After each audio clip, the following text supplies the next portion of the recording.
Okay, let's get started here with customer space. Let's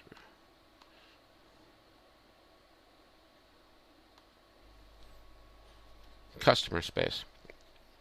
Okay, before we get into customer space, I want to just do a quick summary of last week. Last week we talked about value. We talked about the importance of creating value and how that was at the crux of the matter. It was creating value for customers, and if we create value for customers, we'll create value for owners. We create value for customers and owners. We create value for society. So entrepreneurship is a journey to create value. Then we talked about ideation itself, and ideation being the opportunity development process, and coming up with just the initial idea. While a good starting point is not the be all and end all, that there's a process that you need to go through to develop that initial idea into a potential business opportunity. And that first initial nub of an idea we call an idea kernel, and this is where we start the development process. And again, the customer is key. What the customer's needs are, what the customer's desires are, wants are, is the crux of the matter. And we talked about the need, problem, pain process to ramp up our ability to identify potential business opportunities. Again, the flip side of a need, problem, or pain is the potential business opportunity, and the solution for the pain, the solution for the need, and the solution for the problem is your product or service. And then there's creativity, and creativity again is important. But we look at, as entrepreneurs, we look at creativity a little bit different. It doesn't really matter per se if your creation is so novel and new to the world. It's more contextually based. Bringing something that is creative, something that's old, for example, in one industry, and bring it into a new industry, that could be tremendously creative, although it's not new and novel in an absolute sort of way. So that was the intro to ideation that we did last week. Now, what we're talking about today, again, this customer space, I want to talk about how we integrate this a little bit. Well, one, the customer or potential customer has needs and problems. That makes obvious sense. And we said before, the opportunity is the flip side of problems. Without customers, there are no business opportunities. And understanding what customers need is key to developing the opportunity. But it may not be easy to understand what those needs are, in large part because customers might not know what their needs are themselves. And as we mentioned a little bit last time, is that customers really might not know why they buy certain products. And when they describe that to you, when you ask them directly, they may give you an answer, but the answer might not really be reality or the truth. Not that they're trying to mislead you, it's just that they really don't understand it themselves. So is there customer space? Okay. And how do I describe or define customer space? Customer space is, you think about it this way, is there room in the customer's life or world for your product or service? Is there room in your customers or potential customers' life for a product or service like yours? But before we get to customers, a couple little things that I want you to look at. I'll go back a little bit to this opportunity perception. I want to just show you how powerful the brain can be in this opportunity development process. Okay, so these are the instructions here. I want you to read this next slide. Okay, but I want you to read this slide only once, and I want you to count the number of F's. Okay, count the number of F's in the sentence. Okay, read it once, count the number of F's. You ready? Okay, here we go.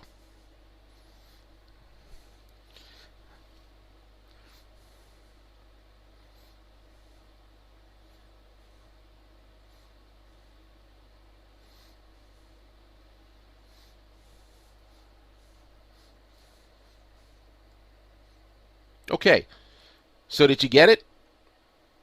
How many F's did you see? How many saw 10? Okay. How many saw 9? How many saw 8? How many saw 7? How many saw 6 F's? Anybody see 5? 5 F's. 4? How many people saw 3? Anybody just 2? 1? Yeah. How many people didn't see any F's? Probably a couple of you. Well, the answer is there were 7 F's on the slide. 7 F's on the slide. 6 F's in the sentence. So how many got that right? Let's look. Finished files are the result of years of scientific study combined with experience of years. Most of you probably said 3. Finished 1, files 2, and scientific studies. That's 3. But what you forgot is of years of scientific and of years down and last. That's the 3 ofs, because you are thinking the even though you're saying F. So that's 6. And then for the smarty pants crowd out there, the 7th F is in the title, the headline. Count the F's.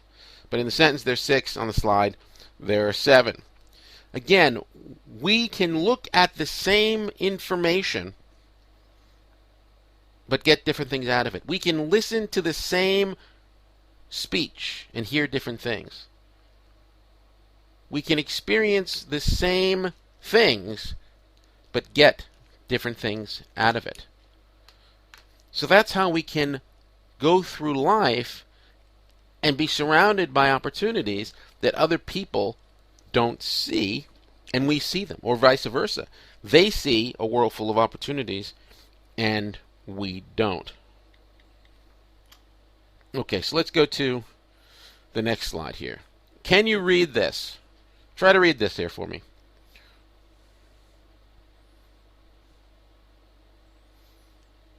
What's amazing about this, and I have examples of other slides that actually have numbers in it as well, that you can read, if you can read English well, I mean, you can read this almost as fast as you can read if it was spelled correctly.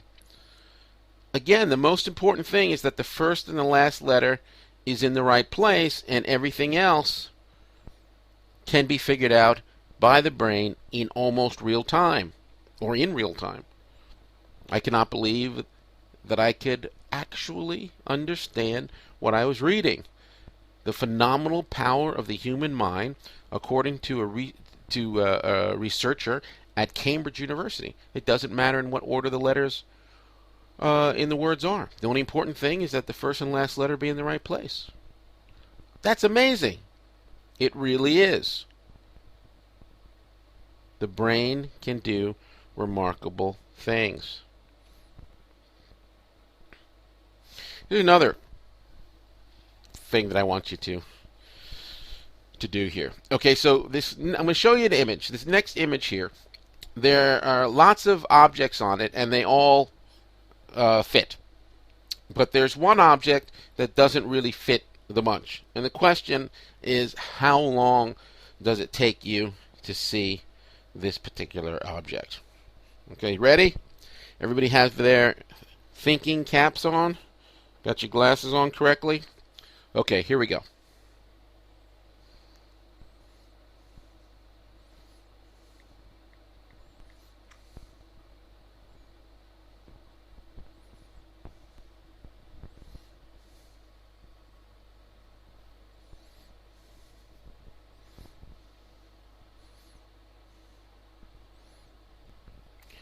My experience is that, I guess over about 5 minutes or so, that maybe 2/3, 70% of people get it in about 5 minutes.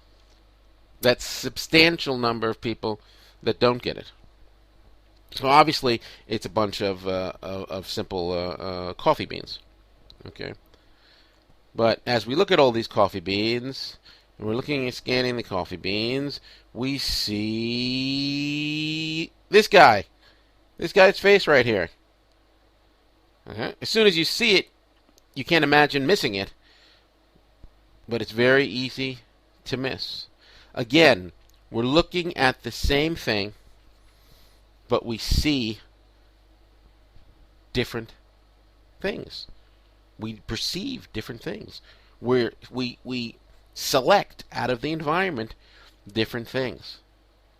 So you see how we can, again, view the environment and see different opportunities, or see opportunities where others see problems, and vice versa. Okay, and again, remember, as we said before, customers get 100% of the vote. Now, a quick overview of what we're going to cover real briefly here. Problem need pain, big getting worse, unique or differentiated in terms of your product or service, the 5 questions, identifiable, reachable, ready, willing, and able, and we're going to do a little niche analysis. Okay? So when you're reviewing the customer space, you need to understand the problem, the need, the pain that we identified. How big is it? How big is the pain? It's kind of related to market size in a way. How big is the pain? And is it getting worse? Is the problem getting worse, or is it getting better? If it's getting worse, it's getting bigger. Perhaps the growth rate of the particular problem, or on the flip side, the demand of the product or service is getting bigger. Okay. Or is the problem going away? Is the problem going away? Now, generally, we like problems that are big markets, and we generally like that problems that are getting worse, that shows that there's a growing market for our product or service. That doesn't mean that the market that we're in has to be big. It also doesn't mean that the problem has to be getting worse. Just generally, we like to see that. There are many examples of small markets, and there are many examples of problems that are getting better, that are still good potential opportunities. And in fact, when we talk about niche analysis, we're going to talk about small sort of needs and problems and pain. So big is not always better. However, if you're going to try to raise external capital, then having a market of a certain size is important. And also having a market that is growing is important as well. Unique or differentiated. The product or service that you create doesn't really have to be different. It can be just like any other product or service. Undifferentiated. Lots of people make lots of money in commodity products or services that are very undifferentiated. The challenge is that the margins are very small. When we're talking about the margins, we're talking about the profit margins are very small in commodity products. What I would prefer, and what I'm teaching you, is that we need to be in markets that have higher margins, where we have the ability to maintain our prices. We have control over our prices, and we have higher margins, higher percent of profit on each item sold. Because that gives us a lot of leeway in terms of our ability to market and brand and that sort of thing. So we want to create a product that's different than what exists currently in the marketplace. This idea of temporary monopoly is one that is really, really important. And when I say a temporary monopoly, what do I really mean? Well, what I mean is, I'm going to tell you in the next lecture. Let's take a quick break here, and I'll get back to you shortly.